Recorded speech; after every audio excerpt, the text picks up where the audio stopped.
Tom, before we move on to the actual topics, we both said we should defer and ask you, perhaps you would know. The money that's earmarked for Quebec English minorities in this new sort of action plan pre the languages, I guess, bill, whatever, when it becomes finalized, does that money, like everything else the feds gives Quebec, go through the provincial government, or can it go directly to the English minority groups? Absolutely no impediment whatsoever. The Quebec government doesn't have a word to say, to use the best-known one, about how money flows to the Quebec Community Groups Network, straight from the feds to them, the same way it goes to the Francophone and Acadian groups. Oh, fantastic. You're right, though. The general rule in Quebec is found in a specific law that governs the Executive Council. And, for example, even though the feds can deal directly with Toronto or Vancouver because there's no rule against it, here in Quebec, we've got a rule against it. So it has to go, for example, if you're going to subsidize public transit project in Quebec City, it's got to go through the Quebec government. It can't go directly from the feds. Yeah. So this whole blowhard from Jean-Francois Roberge over, I hope you spend that money the way it should be spent, like teaching French, that's worth nothing. Well, no, and not much of what Jean-Francois Robert says is worth anything to begin with, because he's just that type of guy. When he was the education minister, he was a failure, and now he's got the language file. He's, as I mentioned when we spoke to three of us yesterday, he's going to be on the same stage as Petty Paw Taylor. I'm anxious to see how that's going to go, because this guy really says disquieting things. I mentioned this to Andrew this morning, but I was on a stage with this guy when he said, well, you got to be careful. You're sitting at a table and there's some Anglophones there. You got to be careful because you might wind up speaking English. And this is, I just really lost it when he said that. I was on a TV panel show, and he was being interviewed aside, and then we were to comment on it after. But I think that it's lost on a lot of people how offensive that is, but it wasn't lost on me, let me tell you. Wow. Yeah, I bet. Well, there's nothing to look forward to. Okay. So you haven't bought your tickets yet for that lunch with the Chamber of Commerce? Yeah, no, but I'm going to watch it on a live stream now based on what you just said, because I don't want to miss it. It's going to be quite a fight. Well, and it just reeks of that like cronyism. It's an us versus them mentality. Well, with regard to the English-speaking community, absolutely. I mean, this guy is absolutely in that category. The good news is, as you just mentioned it during the newscast, Eric Girard's got his head screwed on, right? He understands, for example, that there is a serious problem of underrepresentation of members of the English-speaking community in the provincial public service. So these are studies that go all the way. Egan Chambers did a great study on this way back in the day, 40 years ago. So this is something that's been on the radar of the community for a long time, but the good news with Girard, he's acknowledging that there's a problem, because you can't fix something unless you acknowledge that there's a problem. I would say to that, Tom, wow, isn't that convenient that this is coming up on, of course, this week that, the CAC has had and that the Premier has had. Suddenly there's Eric Girard popping up and saying, oh, by the way, I just noticed there's not very much representation of Anglophones in the public service, as if it's news. This has been going on forever. I mean, the fact that he's saying is, I don't know, maybe it's the conspiracy theory in me, but it just seems like a very convenient timing. Well, I mean, it's not just the English-speaking community that's underrepresented, right? According to Quebec's own Human Rights Commission, overall, visible minorities and racialized minorities have one-half the representation in the public service that they have in the general population. So that's what you call systemic racism. Mm-hmm. But Mr. Legault says there's no such thing in Quebec. It exists in every other province, but it doesn't exist in Quebec. Actually, it does, because it's a factual discussion, not a question of opinion. And the fact is, there is racism in the hiring system in the Quebec public service. I just wonder if François Legault will now, of course, have a little chat with Eric Girard, asking him why he decided to bring this up. Well, Girard is such a genial member of cabinet. He's just that guy. He's just an extraordinary person. And there are persistent rumors that he's going to run for the Conservatives, as he has done in the past. So we'll see if that comes to pass. Okay. Listen, we found out earlier in the afternoon, of course, about maybe a new deal for the federal public service. What's going on? Do you know? Well, I'm expecting this thing to get settled sooner rather than later, because the union's going to have trouble explaining this to their members if they keep them out any longer.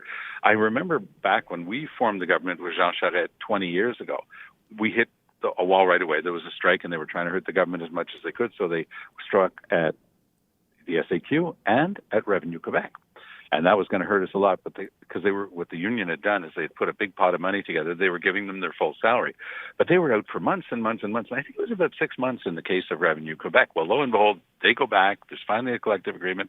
They haven't lost any money, but they find out that they're 6 months further away from their retirement because you're not accumulating pensionable earnings. So if you want to really make a civil servant angry, tell them that they've got to buy an extra calendar to tack on the 6 months. That because they've been, not like somebody in prison. They've been knocking off the weeks the whole time they were working there. So they're 2 weeks further away from their retirement, and they don't want it to be any more than that. I'll make a prediction that the feds are going to move to at least double digits. So the union was saying 13.5%. They're not going to be able to touch that. But if they bring it up to a 10 or just a notch above 10, all of a sudden it's double digits, no longer the 9. It'll be palatable. They'll make some sort of a committee that will be struck to study how much time is safe to have workers away from their normal job site and working from home, that sort of stuff. All the rest of this is going to be settled in short order. I don't see this thing starting its third week on Tuesday. I have that same feeling. I'm wondering, though, so you just touched on there the remote work. How much bending do you think there will be on that front? I don't think that they should bend a lot because you have to have management. You have to have a workplace, and you have to have some sort of esprit de corps. I mean, it all comes together. You have to understand that you're working in the same place. You have to know your colleagues. It's one thing to move away from the olden days where everybody went in from 9 to 5 Monday to Friday. That's fine. You can change that. And we learned during the pandemic that you really can change that. But you've also got to have some element of a workplace where you can manage and see your people and take care of your human resources. I will ask you, though, I thought the one part interesting union position on telework, on remote working, was the fact that they said, well, the government has so many office buildings, and if we didn't have to go back, they could get rid of all these. It's so expensive for them to be leased month after month after month. Absolutely true. Is that a position? I mean, the government can't just walk in and say, listen, we don't need the space. You're still going to have to pay. You're on the hook, right, as a tenant in a building like that. You're still going to, these are long-term leases, but overall, I think that the government's going to be paying a lot less for real estate, either that it owns or that it rents in years to come, because just like downtowns of cities like Montreal, I mean, companies are looking at the amount of square feet that they use to rent. I have a friend who has an engineering firm, and it's a really successful place, and they had just signed just before the pandemic, the standard lease of the time. Like every engineer had to have their own office space and everything. He's looking at that now. He says, we're burning money. When you compare it to the fact that we've learned that a lot of this stuff can be done from home, it can be measured and it can be managed. He says, we got to move into the new era, and paying this much rent, that's not part of the future. Okay. Well, maybe that's something the federal government can point to and say, okay, we'll let them. What did they say, Natasha? Originally 2 days? Yeah, that you could actually be as part of a new deal to be able to still stay at home? I think they're mandated back for 2 days. They wanted them in the office 2 or 3 days. Or 3, okay. So yeah, it was about a 50-50 split. It seems pretty reasonable, though, doesn't it? I'm thinking that François Legault is having nightmares about the third link and that it will just not go away. The missing link. Yeah. So now the Chamber of Commerce asking Quebec asking the government to reconsider this decision. And probably the biggest news of the day in that is Le Soleil newspaper, a massive scientific poll. Big poll showing that Legault's support is down 50% in the Greater Quebec City area, 16 seats, and in the Lévis area, the northern Beauce, and those areas where they were really counting on this promise, his support is down 80%. So people are just so fierce. You have to know a little bit about Quebec City's unique media landscape. Radio stations are white hot, just at the start of a normal Tuesday. It's just that's the temperature you start at. So you can just imagine, like, this thing is glowing right now. They're just so furious. Legault is getting pummeled. None of his ministers can show up in any public place. None of his members of the National Assembly can show up anywhere. Legault's been very, very good at imposing discipline on his team, very little backbiting, but now it's all become freelance. Madame Biron, Minister Biron, she's former Radio Can type. She was out there with her own ideas. Drainville making stuff up on the fly. It's every person for themselves right now, and I've never seen. It's a death spiral. Like a plane that's just heading for the ground, spiraling, and no amount of strength can pull it out of this spot. He's going to hit the ground. He's going to have to cancel the other thing that he's announced because it's absolute nonsense, and nobody will be in it, and it'll still cost a fortune. So it's been bluff all along, and now that bluff is being called.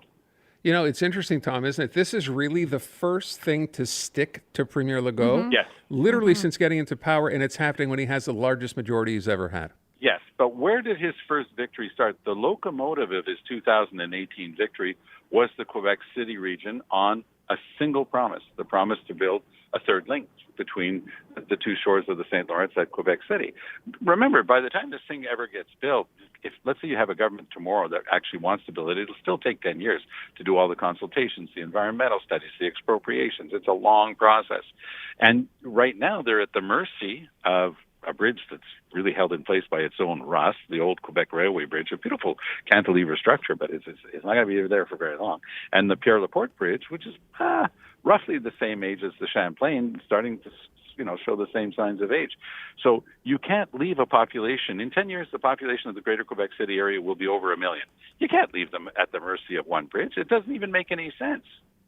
But I still think that the sting here is not about the bridge as much as it is about the broken promise. Oh, absolutely. And he won't even acknowledge that he broke the promise. Here's his rationalization on that one.